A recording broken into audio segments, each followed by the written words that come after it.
Origin stories. I love origin stories. In fact, I love them so much I'm going to share with you a very special origin story. Mine. If you followed this channel long enough, you know that we breached the gap between comics and manga, and I'd like to share with you how I became obsessed with both. But let's skip the YouTube pleasantries and jump right in. My first ever comic book wasn't Batman or Spider-Man, but it was issue number 23 of Sonic the Hedgehog off the spinner rack at my local grocery store. Why Sonic? It was the 90s, bro. The games, the kids shows, everything. Sonic was awesome. But this isn't where my comic collecting itch started. In fact, it was the only comic I owned until I got into comics in 2022. But manga. Manga and I go way back. Like so many millennials, Toonami was my introduction into anime, and I had that peak Toonami lineup I just fed off of after school. Tenchi Muyo, Sailor Moon, Rurouni Kenshin, Gundam Wing, and of course, Dragon Ball Z. Boy, we were eating good and we didn't even realize it. And this absolute peak lineup led me to buy my first ever manga, Rurouni Kenshin. I begged my grandmother to take me to Barnes & Noble's one day, where I eagerly purchased the first 6 volumes of Rurouni Kenshin. But just like my one-off Sonic the Hedgehog comic, this was the only manga I owned until much later in life. But the damage had been done, and this was all that was needed to plant the seeds of the future in my gangly, awkward middle school body. But just like Garlic Jr., I fell into a dead zone. A dead zone that lasted through high school, through college. I didn't read anything. I mostly just held on to the nostalgia of Dragon Ball Z. But in this void, there were 2 major series that kept my anime fandom alive, like a small fire I had barely kept lit. The first of which was Claymore. I picked this anime up on a whim seemingly, but fell in love with it. And I know, the anime isn't the manga by any stretch, but especially with the ending. But it was enough for me. The characters, the dark fantasy setting, everything just vibed with me at that point in my life. Irene's quick sword, Ophelia in general, oh what a monster she is. I loved so many things about this series. I could seriously make an entire video on my love for Claymore. Seriously, if you have not read this, do it. It is worth every single flip of the page. The second major series, as you'll begin to see my taste for Battle Shonen develop, was Fate Zero. Fate Zero was a phenomenal watch for me. So many characters to love, to hate, hype moments, epic fights, what's not to love? And I tend to get really into things, and at one point my friend group decided LARPing was super cool, because we're super cool. And for my birthday, my friend set up this big ol' LARP session and bought me a replica of Saber's sword to use in it.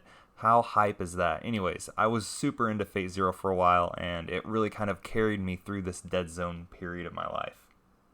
I'd also like to give a special shout out to an obscure anime called Freezing. If you know, you know, but it introduced me to what fan service is in the anime community. I'm not saying it's a great series, I'm not saying you should sprint to your TV and binge it, but it's one that's always kind of stuck with me in the back of my mind as an anime during this time of not much else. But tasty, what about comics? Well, the only American comics I experienced was the Marvel movies and the Dark Knight trilogy at that point. But comics will come later, so don't worry, just give it time, let this thing breathe a little bit. Don't click away, we gotta keep the lights on somehow. This video is in part brought to you by Studio Vigilante. It's a small Etsy shop that sells custom comic book coasters and canvases that are really cool. So if you're in the market for some cool one-of-a-kind pieces made from actual comic books, they're the place to go. So do yourself a favor and go check out their Etsy shop. They're running a promotion right now where all sets of 2 coasters are 30% off to celebrate their shop opening. I'm sure they'd really appreciate your business if you want some classy additions to your homestead. Link in the description below. One Punch Man is the catalyst that really brought me fully back into the fold of anime. From episode 1, I was absolutely hooked. Thanks to a friend's recommendation, this anime is what took all those formative years of Battle Shonen and pulled the nerd right out of my soul. I cannot undersell how important One Punch Man is to me and my story of becoming the fan of the medium that I am today. At this point, I was an adult. I wasn't afraid of the ridicule, and anime was kind of becoming more and more mainstream, and I ate season 1 up, and it really set me on a launching pad that inspired what I would like to call my golden age. Here's where things really took off. This is where I began to experience major series after major series, and where I began reading manga like an absolute madman. And it was mostly thanks to My Hero Academia. I began watching My Hero Academia when it released, and after finishing the anime, I needed more. So I finally, after all the years, and after buying those 6 volumes of Rurouni Kenshin back when I was a child, I finally returned to manga. And man, did I read some manga at this point. And with the ability to read manga finally unlocked again, and with the excellent help of the Viz app, I discovered the series that would change everything for me. I'll admit, when my best friend told me I needed to experience One Piece, I was hesitant, as most people are. But it was 2020, and COVID was in full swing, so I guess I finally had the time. I watched 750 episodes of One Piece over the course of about 6 months and immediately dove headfirst into the manga to catch up. One Piece is the GOAT for me. It's what showed me what anime and manga could be, and that it was so much more than just battle shonen and epic fight scenes. It showed me what true storytelling and world building was.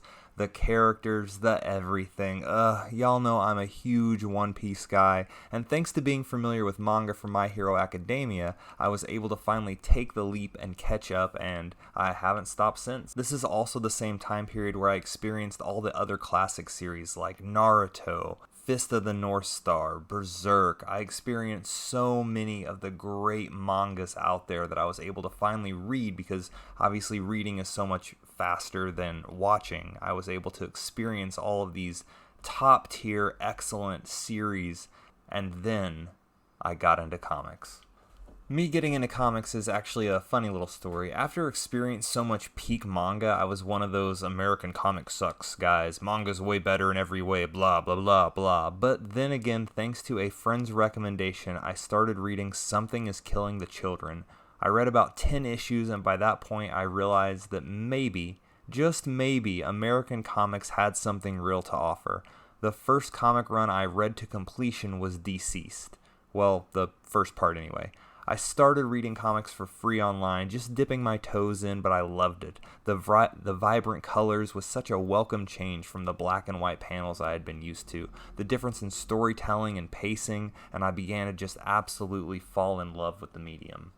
The year is now 2022, and I was finally ready to jump into comics full time at this point. But where do I start? That's the big question everybody has. So I went to my local LCS, which was very scary, by the way. I remember doing a little research online before figuring out what series I wanted to buy, and I landed on She-Hulk and World's Finest. Both of these series were the jumping on point to me buying physical comic books, and I really never looked back. I remember the first LCS I went to, I asked if they had World's Finest, and they were a mostly back issue kind of thing, so they showed me a bunch of older books, and I'm like, no, I'm looking for the newer ones. So I went to a different LCS, I asked them, I got the 2 books, I got She-Hulk #1, World's Finest #1, and just from there, my comic collecting absolutely took off, it skyrocketed. And now, here we are, in the here and now, well, 2022 and forward at least. I have a pull list that's probably way too big. I'm collecting back issues and older runs. I dug deep into American comics at this point, and it drove me to start this YouTube channel. But anime and manga weren't left in the dust at this point. There was still one series that rivals One Piece as my favorite of all time, and that is JoJo's Bizarre Adventure. If you know, you know. JoJo's is something very special. The fan base is rabid, and it's just something I'm a massive fan of, and I have been for a few years now, and I just needed to make sure I gave it a special shout out here at the end of the video. And yeah, that's how I became a collector and a reader I am today. So how did you get into comics and manga? What's your origin story? Tell me in the comments below, and I'll see you in the next one.